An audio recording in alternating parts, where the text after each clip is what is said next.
Buenas, esta es la presentación en base a la investigación aplicada sobre el modelo no relacional y el gestor de base de datos Cassandra. Los integrantes del grupo somos Daniel Arguedas, Carla Lara, Daniel Suárez y Jeremy Vares. Como objetivo general se planteó que sería mostrar en qué consiste el proceso de modelado de una base de datos utilizando el gestor no relacional llamado Cassandra. Objetivos específicos: modelar una base de datos con Cassandra y mostrar el proceso desde la definición del problema. Comprender las diferencias entre el modelado de una base de datos relacional y una base de datos no relacional. Y expresar nuestra experiencia al utilizar y modelar una base de datos no relacional, además de que sirva de enseñanza para otras personas.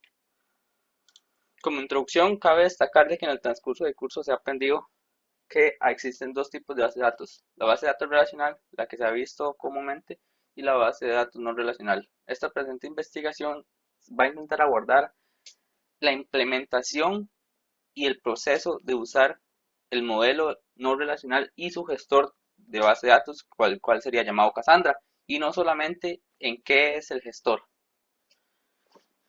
Para explicar un poquito, este modelo de no relacional se podría decir de que son un poco más flexibles a la hora de recoger datos desestructurados, a diferencia de los datos de la base de datos relacionales que no hacen esta misma implementación. El gestor de base de datos Cassandra, para nombrar algunas características, es una base de datos no SQL, es decir, que no solamente implica el SQL en sus lenguajes, sino de que usa el lenguaje CQL, que es un lenguaje muy similar al SQL, pero no es lo mismo. Se podría decir de que Cassandra es un almacén clave que es altamente escalable y que está proporcionalmente distribuido, además de que eventualmente va a ir siendo consistente. Este, este gestor de bases de datos es tolerante a fallos gracias a la gran cantidad de réplica de datos que este mismo hace, es decir, de que tiene copias no precisamente exactas, pero que por lo menos avalan de que si hay una caída del sistema, no se va a perder todo. En su historia, Cassandra fue desarrollado por Facebook en el año 2008 porque el modelo relacional no les servía en la implementación de su página o de su sistema, así que tuvieron que crear un nuevo modelo, un nuevo gestor a conveniencia de ellos.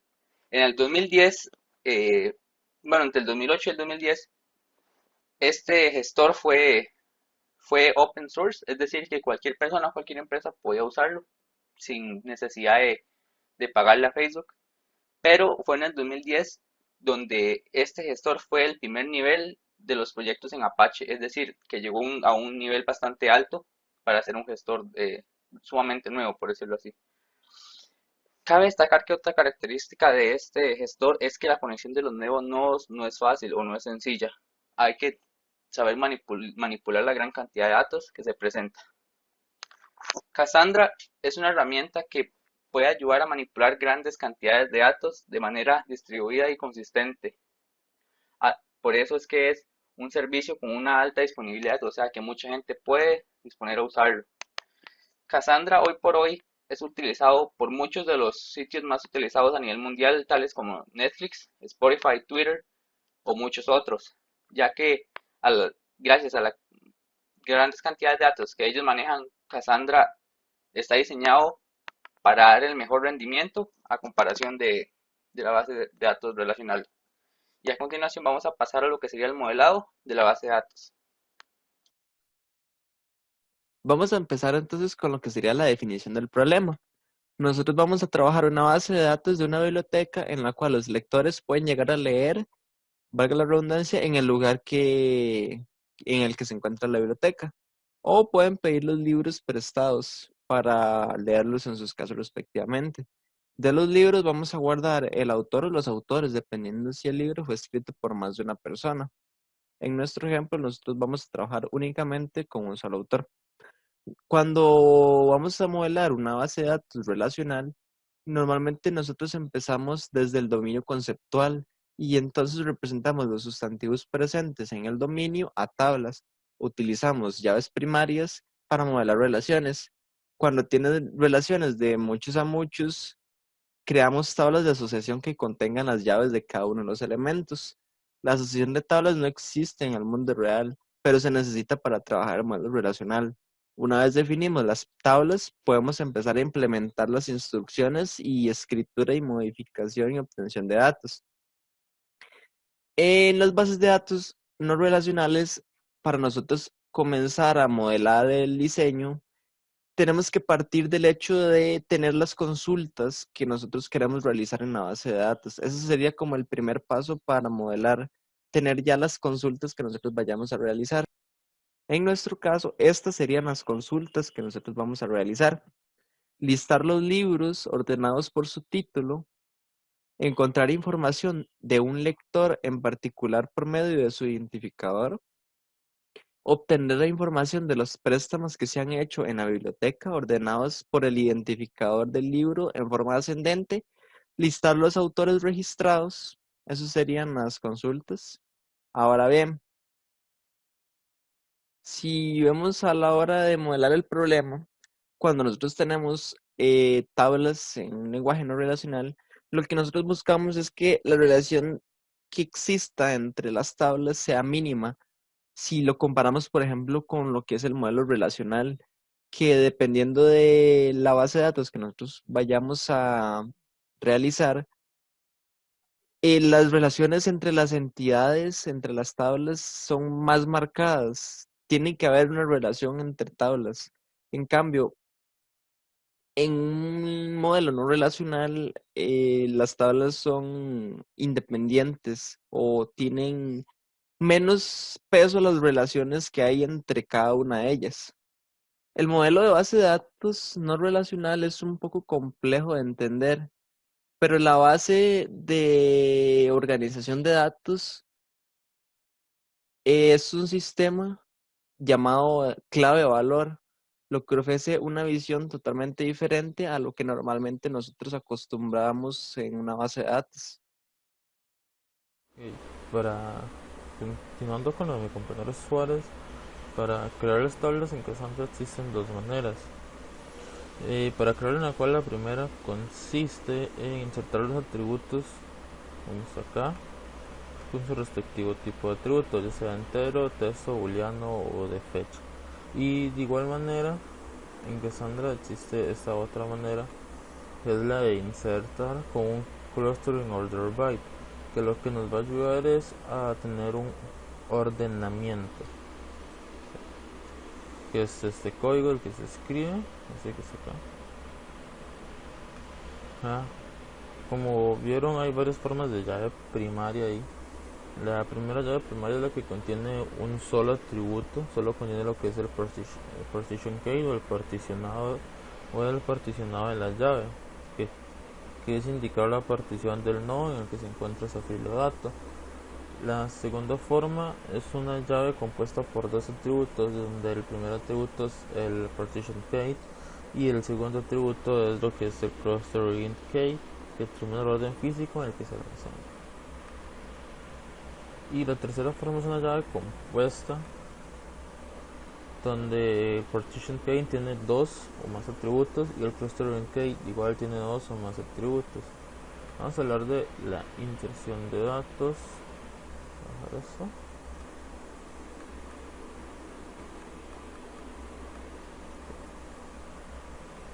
Estos dos.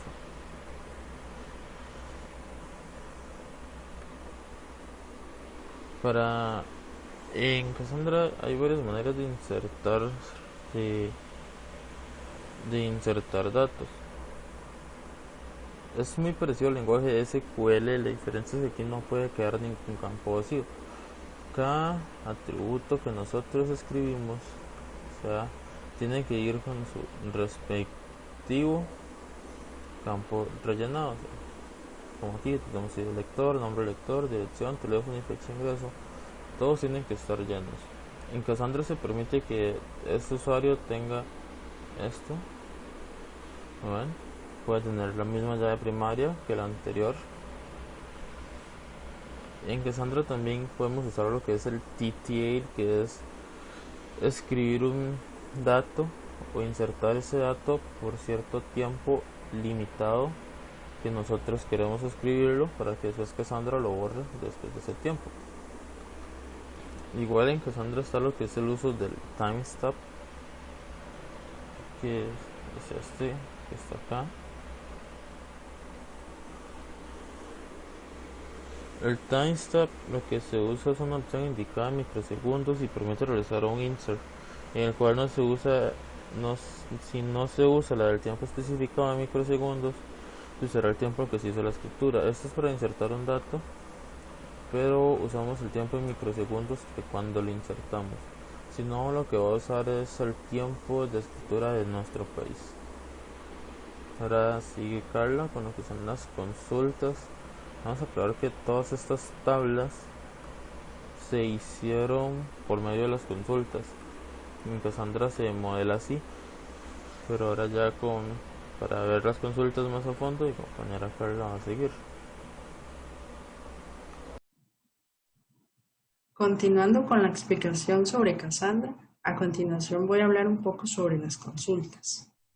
Según el autor López en su trabajo Cassandra no SQL del 2018, menciona que una de las particularidades que posee Cassandra con su lenguaje SQL es que de cara a las consultas que se realizan en ella, se hacen de forma muy reducida en cuanto a la condición de búsqueda se refiere.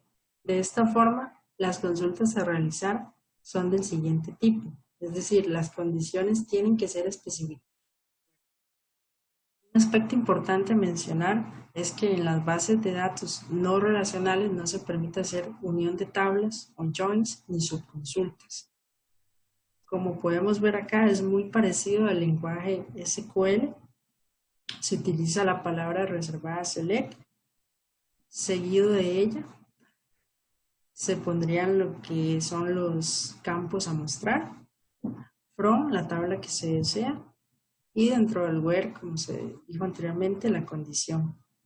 Más adelante mostraré algunas otras que hicimos.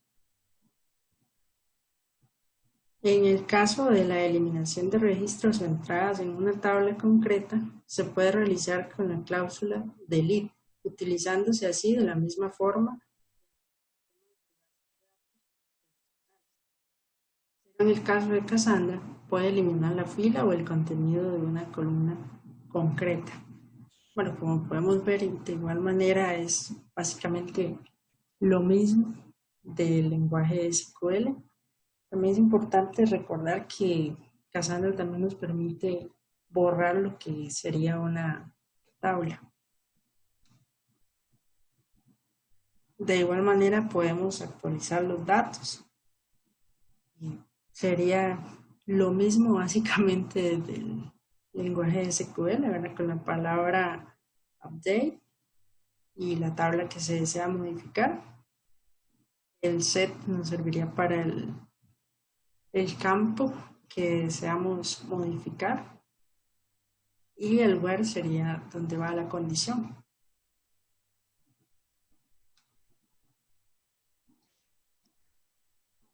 En Cassandra también podemos crear índices que nos ayudan en ciertas consultas que más adelante explicaré un poco más. El autor López de igual manera nos aporta que, al igual que ocurre en los sistemas de bases de datos relacionales, podremos realizar la creación de índices en Cassandra. Dichos índices se pueden aplicar sobre columnas o tablas. Para su creación se tiene que introducir el siguiente comando, que sería este, create index. Aquí le podemos poner un nombre a ese índice y la tabla que deseamos, y lo más importante sería el campo en el que deseamos, o al que deseamos más bien crearle ese índice.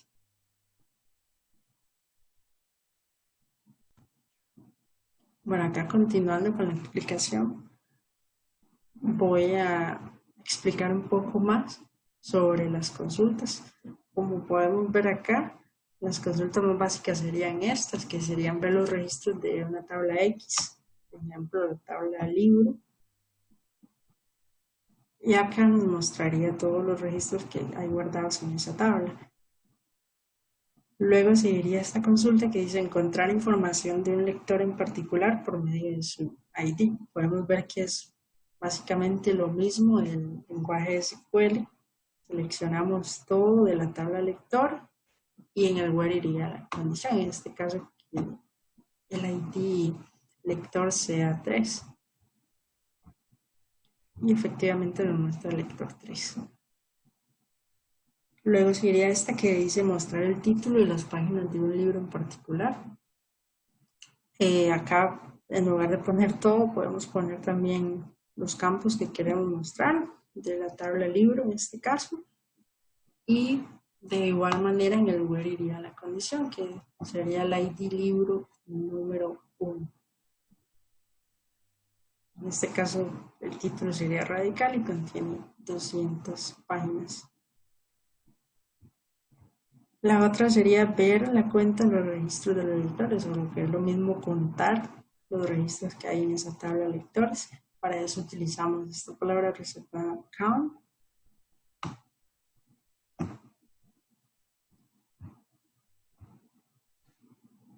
Y nos dice que hay 5. Vamos a comprobar que eso sea cierto.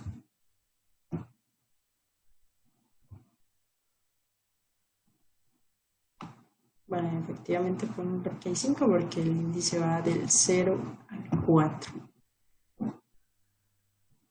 Luego seguiría esta otra consulta que sería mostrar solo 5 préstamos. Para eso utilizamos esta palabra reservada limit y ponemos la cantidad de registros que queramos mostrar. En este caso yo puse 5, pero puede ser cualquier otro número y la consulta solo me va a mostrar esa cantidad de registros aunque la tabla contenga más.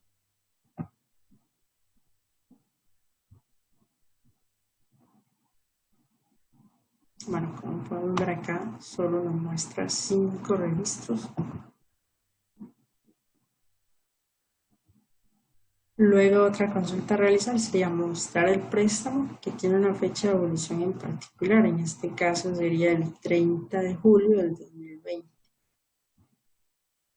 Y acá es muy importante poner estas dos palabras reservadas, que sería en español algo así como permitir el filtrado, porque este campo en particular no pertenece a la llave primaria de esta tabla préstamos.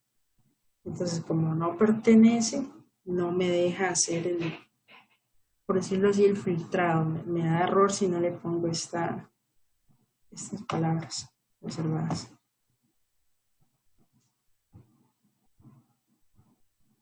Como podemos ver, hay 2 registros con esa fecha de evolución.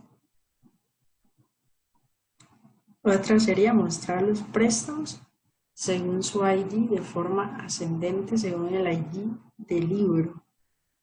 Bueno, acá lo que queremos mostrar básicamente es los préstamos con el ID que sea 1 y ordenarlos de forma ascendente por el ID libro. De igual manera tenemos que poner que nos permita el filtrado porque si no nos va a dar error. Y en este caso solo permite hacer esto el order by cuando ordenamos por la clustering key. Si ponemos otro campo no nos va a dejar. En este caso yo le puse que fuese de manera ascendente.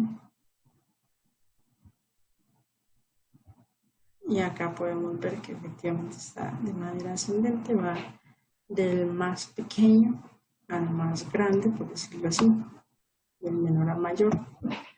Y bueno, en este caso solo habían 3 préstamos.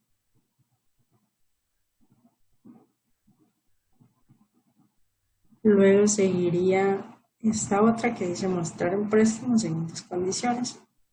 Bueno, las condiciones serían que la fecha del préstamo fuese el 25 de junio del 2020 y que el ID de libros fuese 3. De igual manera tenemos que permitir que nos permita el filtrado.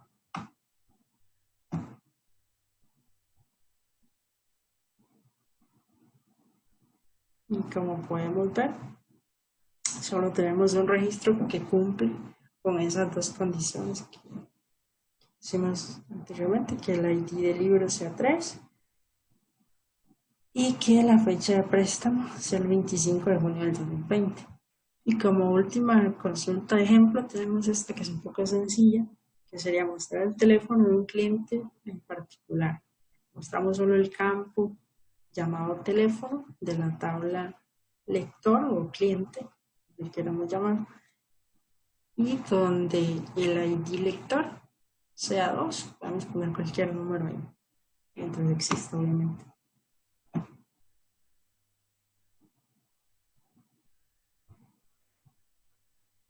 Y bueno, este sería el teléfono de ese cliente. Continuando con la explicación, bueno, sería lo de eliminar un registro, que como lo expliqué anteriormente, es básicamente lo mismo que se hace en el lenguaje SQL, con la palabra delete from la tabla que queramos y la condición para que eso se ejecute o se realice. Igual podemos eliminar una tabla completa. Voy a hacer esta para el ejemplo, nada más. Y ahí podemos ver que podemos eliminar la tabla. Una cosa importante recalcar es que como es no relacional, entonces no importa que, por decirlo así, datos de esa tabla estén en otra. De igual manera, en la actualización o modificación se hace de esta forma, ¿verdad? Con la palabra update, la tabla, el set, el nuevo valor que le queremos dar a ese campo y la condición donde queremos hacer el cambio, ¿no? Y acá sería crear un índice. Bueno, esto es importante recalcarlo, más que todo se utiliza para realizar una búsqueda sin el auto filtering. Esto es porque, por ejemplo, este campo no es llave o parte de la llave primaria de préstamos. Entonces no podemos hacer una consulta o un order by por este campo. Si ponemos, o si más bien si creamos un índice en este campo en específico, muchas veces es la solución a poder hacer esa consulta. Para finalizar, el autor López nos menciona que, en definitiva, Cassandra es un software muy potente a la vez que versátil y ofrece diversas soluciones gracias a su flexibilidad en cuanto a la configuración del mismo. Su principal fuerte es el uso para el Big Data, como se ha comentado en varias partes del documento, ya que tiene su cuota de mercado en este tipo de uso. Bueno, de acuerdo a esta cita, entonces podemos decir que Cassandra es un software muy conveniente en cuanto a la solución de problemas, ya que posee gran flexibilidad en cuanto a su configuración, lo que permite adecuarlo a nuestras necesidades. Tal y como se mencionó anteriormente, Cassandra es una muy buena solución para sistemas que manejan grandes volúmenes de datos, tal y como es el caso de Spotify y Netflix. Esto sería todo por nuestra parte. Muchas gracias por la atención brindada.